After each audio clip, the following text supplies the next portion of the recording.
Have you ever held on to something for too long, even when you knew it was hurting you? Maybe it was a memory, a person, a fear, a version of yourself that no longer fits. We all do it. We grip, we cling, we control because we think that's how we stay safe. But often, the more we hold on, the heavier it becomes. Today, I want to invite you into a space of release, of gentle, honest letting go. This is not a lesson. It's not a lecture. It's an offering of stillness, of story, and of peace. So find a quiet place, sit or lie down comfortably. Let your shoulders soften. Let your breath begin to slow and just be here. Part 1. The illusion of control. Let's begin with something simple. Your breath. You're not forcing it. It's just happening. Inhale, exhale. Life is already flowing. Yet how often do we forget this? We try to control what people think, what happens next, what already happened. We hold the past like a stone in our chest. We grasp for the future like sand slipping through our fingers. But control is an illusion. A monk once told me, "You can't stop the waves, but you can learn to surf." And that is the path of letting go. Letting go doesn't mean giving up. It means loosening your grip on what you cannot change so you can hold life with open hands. Take a deep breath and exhale fully. Part 2. A story. The glass of water. There's a story I often share with people who feel overwhelmed. A teacher walks into a room holding a glass of water. She asks the class, "How heavy is this glass?" The answers range from 4 ounces to 12. She smiles and says, "The actual weight doesn't matter. What matters is how long you hold it. If I hold it for a minute, it's light. If I hold it for an hour, it begins to ache.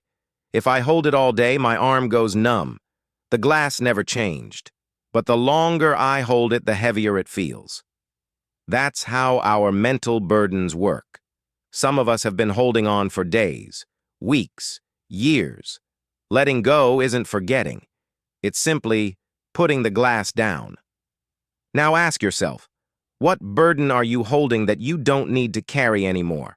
Let it go. Gently. Not forcefully. Just release. Part 3. What the Buddha taught. In the Dhammapada, the Buddha said, "Attachment is the root of suffering. Not love, not connection, but attachment, the clinging, the need to possess, to control." He compared the mind to a fire. And attachment? It's the fuel. The more you feed it, the more it burns. But when you stop feeding the fire, it fades, quietly. Meditation is the act of noticing where we are feeding the fire and choosing to stop, even just for a moment. Right now, place one hand on your heart. Feel the warmth. Feel the breath under your palm. Say quietly to yourself, "I choose to let go." You don't have to believe it fully. Just offer it, like a whisper to your soul. Part 4. A moment of practice. Let's practice together. Close your eyes if they're not already closed. With each inhale, imagine gathering tension, heaviness, control. With each exhale, let it go. Inhale, gather, exhale, release. Visualize yourself standing beside a river. In your hands, you're holding a heavy bag, full of expectations, regrets, fears. Now, gently, place the bag in the river. Watch as the current takes it away. You don't need to chase it. You don't need to explain it. You just let it go and feel what remains. Lightness, space, freedom. Keep breathing. Stay here with me. Part 5. Real-life wisdom. The man who let go before death. I once sat beside a dying man. He was in hospice, and we had meditated together for weeks. In his final hours, he said something I'll never forget. "I spent so much of my life trying to be important. But now, what matters is that I can still feel love. I can still feel breath. No more meetings. No more proving. Just a body softening into the moment." That's what meditation prepares us for, not death, but presence. The kind of presence that can meet anything without panic. We let go not to give up, but to meet life fully, even when it hurts. So ask yourself, what have you spent too long chasing or fearing? What are you ready to release, not because you've failed, but because you've finally remembered what truly matters? Let that go now, even if just a piece of it. Part 6. Science meets spirit. Even science supports what the Buddha knew long ago. Neuroscientists have found that regular meditation increases gray matter in the hippocampus, the part of your brain linked to emotional regulation and memory. Just 10 minutes a day can lower cortisol, the stress hormone. It can boost your ability to focus, to empathize, to be present. Meditation isn't about escaping, it's about training. Training your mind to return to the present again and again. Just like you brush your teeth, not because they're dirty, but to keep them healthy. You meditate, not because your mind is broken, but to keep it clear.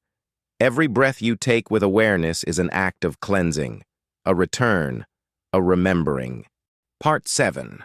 A final image. Bamboo in the wind. Before we close, I want to leave you with one last image. Imagine a grove of bamboo, tall, graceful, flexible, swaying in the wind, never breaking. Why does bamboo survive storms? Because it bends. It flows with life. You can be like that. You don't need to fight every gust of wind. You don't need to brace yourself for every change. With mindfulness, with presence, you learn to bend, to move with life, not against it. The Buddha said, "Peace comes from within. Do not seek it without." So the question is, where in your life are you resisting? And what might shift if, just for a moment, you allowed yourself to soften? Part 8. Closing reflection. Letting go is not about being passive. It's about being free. It's a gentle strength, a quiet courage, and it is always available to you. You don't have to carry everything. You don't have to figure it all out. You just have to return to this breath, to this moment, to this space. Take one last breath with me. Inhale deeply, hold, and exhale. Say quietly, if you can, I let go. I return. Thank you for being here today. If this brought you peace, please consider subscribing to the channel so you can return here anytime. Be gentle with yourself. Be patient with your mind, and above all, keep returning. Until next time.